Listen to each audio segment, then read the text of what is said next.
ನಿಮ್ಮ KCET exam physics KCET exam ಅದರ ತಯಾರಿಯಲ್ಲಿ ನೀವು ಇದ್ದೀರಾ, ಅದನ್ನು ನೀವು ತುಂಬ ಚೆನ್ನಾಗಿ ಪ್ರಿಪ್ರೇಷನ್ ಆಗ್ತಾ ಇದ್ದೀರಾ ಅಂತ ನಾನು ಅನ್ಕೋತೇನೆ. ವಿದ್ಯಾರ್ಥಿಗಳೇ, ನಾನು ಲಾಸ್ಟ್ ವಿಡಿಯೋದಲ್ಲಿ ನಾನು ನಿಮಗೆ ಏನು ಎಕ್ಸ್ಪ್ಲೈನ್ ಮಾಡಿದ್ದಂದರೆ ಡಿಲೀಟೆಡ್ ಕಾನ್ಸೆಪ್ಟ್ಸನ್ನು ನಾನು ನಿಮಗೆ ಹೇಳ್ಕೊಟ್ಟೆ. ಯಾವ ಕಾನ್ಸೆಪ್ಟನ್ನು ಓದಬೇಕು, ಯಾವ ಕಾನ್ಸೆಪ್ಟನ್ನು ಓದಬಾರ್ದು, ಅದ್ರ ಬಗ್ಗೆ ನಾವು ಸ್ವಲ್ಪ ಚರ್ಚೆಯನ್ನು ಮಾಡಿದ್ವಿ ಲಾಸ್ಟ್ ಕ್ಲಾಸಲ್ಲಿ. ಇವತ್ತಿನ ಕ್ಲಾಸಲ್ಲಿ I am going to explain how many questions are going to come from each chapter. ಯಾವ ಒಂದು ನಿರ್ದಿಷ್ಟವಾದ ಚಾಪ್ಟರ್ ಮೇಲೆ ಎಷ್ಟು ಕ್ವಶನ್ಸ್ಗಳು ಬರ್ತವೆ ಅದನ್ನು ಒಂದು ಸ್ವಲ್ಪ ನಾವು ಅನಲೈಸ್ ಮಾಡೋಣ. So without wasting any time, coming to second PUC. ಈ ಸೆಕೆಂಡ್ PUC ಕಾನ್ಸೆಪ್ಟಿನ ಚಾರ್ಟ್ ನಾವು ಸ್ವಲ್ಪ ನೋಡಬೇಕು. ಆ ನಂಬರ್ಸ್, ಆ ಫಿಗರ್ಸ್ ಅನ್ನ, ಆ ಅಂಕಿ ಅಂಶಗಳನ್ನು ಒಂದ್ಸತಿ ನೀವು ದಯವಿಟ್ಟು ನೋಡಬೇಕು. ಏನೇನಿದೆ 2015 ಇಂದ 2020 ವರೆಗೂ ಎಷ್ಟು ಕ್ವಶನ್ಸ್ ಬಂದಿದೆ ಒಂದು ಸ್ವಲ್ಪ ನೋಡಿ, ಕ್ಯಾಲ್ಕುಲೇಷನ್ ಮಾಡ್ಕೊಳ್ಳಿ. ಹಾಗಾದ್ರೆ first chapter electric charges and fields. Electric charges and fields ಅಲ್ಲಿ 2015 ಅಲ್ಲಿ 3 ಕ್ವಶನ್ ಬಂದಿದೆ, 2016 ಅಲ್ಲಿ 3 question, 2017 3 question, 2018 2 question, 2019 2 question. But last year KCET examination ಅಲ್ಲಿ 4 ಪ್ರಶ್ನೆಗಳನ್ನು ಕೇಳಿದ್ದಾರೆ ಎಲೆಕ್ಟ್ರಿಕ್ ಚಾರ್ಜಸ್ ಮತ್ತು ಫೀಲ್ಡ್ಸ್ ಮೇಲೆ. ಸೊ ಈ ವರ್ಷ ನಾವೇನು ಎಕ್ಸ್ಪೆಕ್ಟೇಷನ್ ಮಾಡಬಹುದು ಅಂದ್ರೆ, ಈ ವರ್ಷನೂ ಕೂಡ ಎಲೆಕ್ಟ್ರಿಕ್ ಚಾರ್ಜಸ್ ಅಂಡ್ ಫೀಲ್ಡ್ಸ್ ಮೇಲೆ 4 ಕ್ವಶನ್ಸ್ಗಳು ಬರುವ ಸಾಧ್ಯತೆಗಳು ತುಂಬಾ ಇದೆ, ಅರ್ಥ ಮಾಡ್ಕೋಬೇಕು. So coming to next chapter, electric potential and capacitance. Just go through the numbers from 2015 to 2020 ವರೆಗೂ ಆ ನಂಬರ್ಸ್ ಅನ್ನು ನೋಡಿ ದಯವಿಟ್ಟು.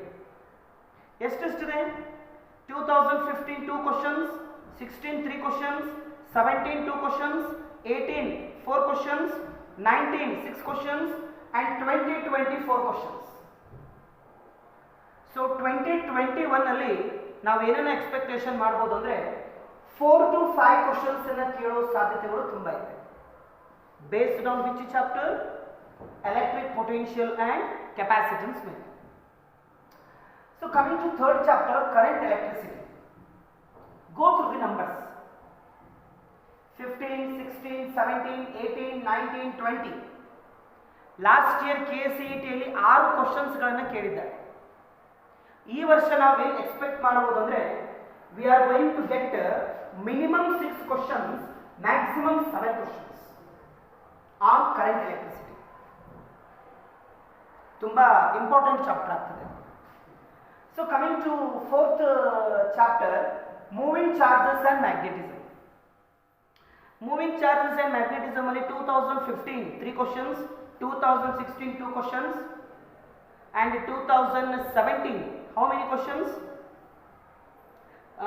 3 questions, 18 2 questions, 19 5 questions, 20 5 questions. ಹಾಗಾದ್ರೆ ನಾವೇನು ಎಕ್ಸ್ಪೆಕ್ಟ್ ಮಾಡಬಹುದು ಮಕ್ಕಳೇ? Yes, we are going to expect this year also nearly we are going to get 4 questions. Nearly 4 questions moving charges and magnetism ಮೇಲೆ ಬರ್ತಕ್ಕಂಥ ಚಾನ್ಸಸ್ಗಳು ಇದೆ. So coming to next chapter, that is magnetism and matter. ನೋಡಿ ಆ numbers ಅನ್ನು ನೋಡಿ. 2020 ಅಲ್ಲಿ 3 questions ಅನ್ನ ಬಂದಿದೆ. ಹಾಗಾದ್ರೆ ಈ ವರ್ಷ ನಾವು ಏನೇನು ಎಕ್ಸ್ಪೆಕ್ಟೇಷನ್ ಮಾಡ್ಬೋದು? ಸೊ ಈ ವರ್ಷನೂ ಕೂಡ we are going to expect 3 questions on moving magnetism and matter. So coming to 6th chapter, electromagnetic induction. Go through the electromagnetic induction. In 2020 how many questions? 2 questions. So this year we are going to expect minimum 1 question, maximum 2 questions. So coming to alternating current, alternating current ಅಲ್ಲಿ last year 3 questions ಅನ್ನು ಕೇಳಿದ್ದಾರೆ. ಈ ವರ್ಷ ಎಷ್ಟು questions ಬರ್ಬೋದು ಅಂದರೆ alternative current ಮೇಲೆ may be nearly minimum we are going to get 3 questions, maximum we are going to get 4 questions. Okay, alternative current. So 8th chapter electromagnetic waves. So electromagnetic waves ಆ ಚಾಪ್ಟರ್ನ ನೀವು analyse ಮಾಡಿ. Last year 1 question ಅನ್ನು ಕೇಳಿದ್ದಾರೆ. So ಈ ವರ್ಷನೂ ಕೂಡ ಎಷ್ಟು ಕ್ವಶನ್ ಬರ್ಬೋದು ಅಂದರೆ ಮೇ ಬಿ 1 ಕ್ವಶನ್ ಬರೋ ಸಾಧ್ಯತೆ ಇದೆ, ಹೌದಲ್ವಾ?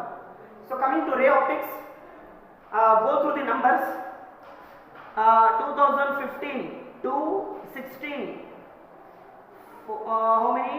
4 questions, 3 questions, 3 questions, 2 questions. 2020, 3 questions. So this year also we are going to expect 3 questions on ray optics.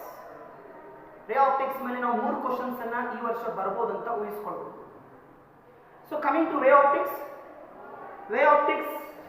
Figure ನ ನೀವು ಕನ್ಸಿಡರ್ ಮಾಡಿದಾಗ 2019 3 questions, 2020 3 questions.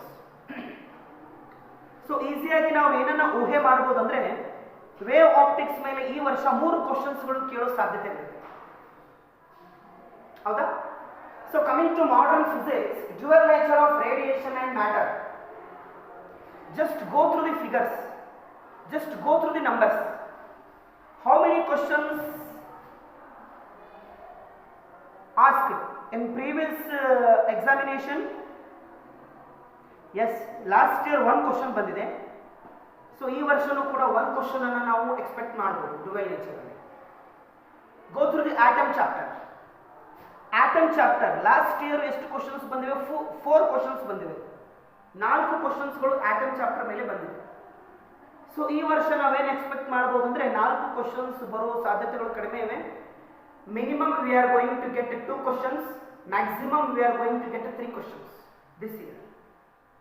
So coming to nuclei chapter, last year we got 3 questions, but this year we are going to get a minimum 4 questions, minimum 3 to 4 questions we are going to get on nuclei chapter.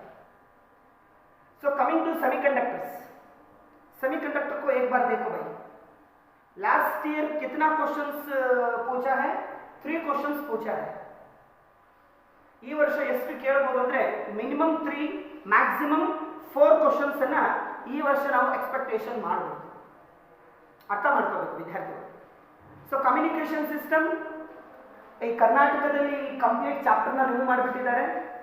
So ಈ communication system ಮೇಲೆ ಕ್ವಶನ್ಸ್ಗಳು ಕೇಳೋ ಸಾಧ್ಯತೆಗಳು ತುಂಬ ಕಡಿಮೆ ಅನ್ನೋದಕ್ಕಿಂತ ಕ್ವಶನ್ಸ್ಗಳು ಬರೋದೇ ಇಲ್ಲ ಕಮ್ಯುನಿಕೇಶನ್ ಸಿಸ್ಟಮ್ ಮೇಲೆ. Getting what I am telling. ಇದು ಸೆಕೆಂಡ್ PUC ನ ಅಂಕಿ ಮತ್ತು ಅಂಶಗಳು ತಲೆಯಲ್ಲಿ ಇಟ್ಟುಕೊಳ್ಳಿ. First 5 chapters are very very important children. First 5 chapters ಅನ್ನು ನೀವೇನಾದರೂ ಕಂಪ್ಲೀಟ್ ಮಾಡಿದ್ದೇ ಆದರೆ we are going to get how many questions? 4 + 5 9, 9 + 7 how much? 16, 16 + 4 20, 20 + 3 23 questions.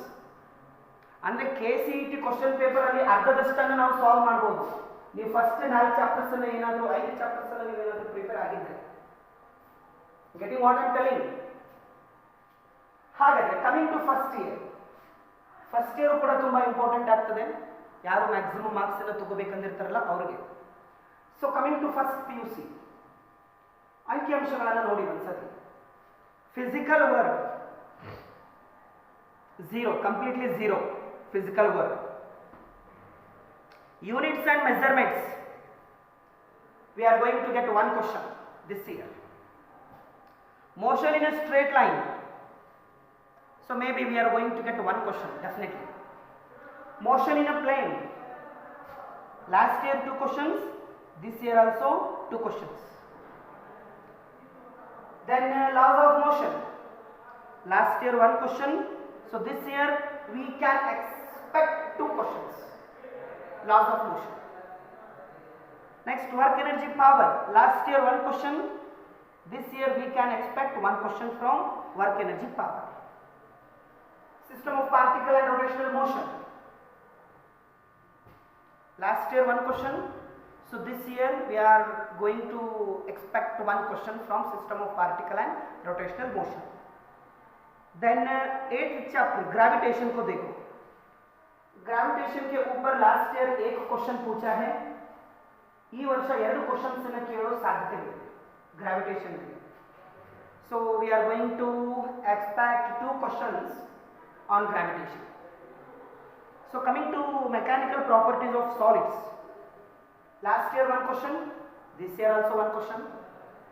Coming to mechanical properties of fluids, last year one question, this year also one question. Yes. Thermal properties of matter, so last year one question ಬಂದಿದೆ. So ಈ ವರ್ಷ ಒಂದು question ಕೇಳಬಹುದು ಅಂತ ಅನಿಸ್ತದೆ. ಅಲ್ಲಿ 0 ಅಂತ ಬರೆದಿದ್ದೇವೆ, but we can expect one question from thermal properties of matter. So next chapter thermodynamics, last year one question, this year also one question. Kinetic theory of gases, in 2020 we got one question. So this year ಅಲ್ಲಿ 0 ಅಂತ ಬರೆದಿದೆ, but neglect ಮಾಡಲಿಕ್ಕೆ ಆಗೋದಿಲ್ಲ. So minimum 0, maximum 1 question we are going to get, children, based on kinetic theory. So coming to oscillation, last year one question, this year also we are going to expect one question on oscillation. So coming to last chapter, waves. Last year 2020 we got one question. So 2021 KCET ಅಲ್ಲಿ ನಾವು ಒಂದು question ಅನ್ನ ಈ ವರ್ಷ ಊಹಿಸಬಹುದು, ಬರ್ಬೋದು ಅಂತ ನಾವು ಅನ್ಕೋಬಹುದು. ಸೊ ನೋಡಿ, ನಿಮ್ಮ ಕಣ್ಣಿಗೆ ಕಂಪ್ಲೀಟ್ ಪಿಕ್ಚರೇ ಇದೆ. ಫಸ್ಟ್ PUC ಯಲ್ಲಿ ಎಷ್ಟು ಚಾಪ್ಟರ್ಸು, ಸೆಕೆಂಡ್ PUC ಯಲ್ಲಿ ಎಷ್ಟು ಚಾಪ್ಟರ್ಸು, ಯಾವ್ಯಾವ ಚಾಪ್ಟರ್ಸ್ ಮೇಲೆ ಎಷ್ಟು ಕ್ವಶನ್ಸ್ಗಳು ಬರ್ತವೆ, ಒಂದು ಕಂಪ್ಲೀಟ್ ಚಿತ್ರನೇ ಇದೆ. ಒಂದು ಐಡಿಯಾ ಬಂದಿದೆ ಅಂತ ನಾನು ಅನ್ಕೋತೇನೆ. ಇನ್ನು ಯಾವ ಇಂಪಾರ್ಟೆಂಟ್ ಚಾಪ್ಟರ್ಸ್ ಅನ್ನ ನೀವು ಬಿಟ್ಟಿದ್ದೀರಿ, just go through it, just practice all concepts. In second PUC first 4-5 chapters are very important. ಅದರ ಮೇಲೆ ಜಾಸ್ತಿ ಕಾನ್ಸಂಟ್ರೇಷನ್ ಅನ್ನು ಮಾಡಿ, ಕರೆಂಟ್ ಎಲೆಕ್ಟ್ರಿಸಿಟಿ ಮೇಲೆ ಜಾಸ್ತಿ ಕಾನ್ಸಂಟ್ರೇಷನ್ ಮಾಡಿ. So easily we are going to get more than 50 out of 60 marks, children, in physics exam, KCET exam.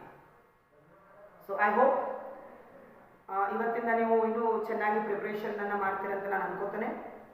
So all the best for your preparation. Thank you so much.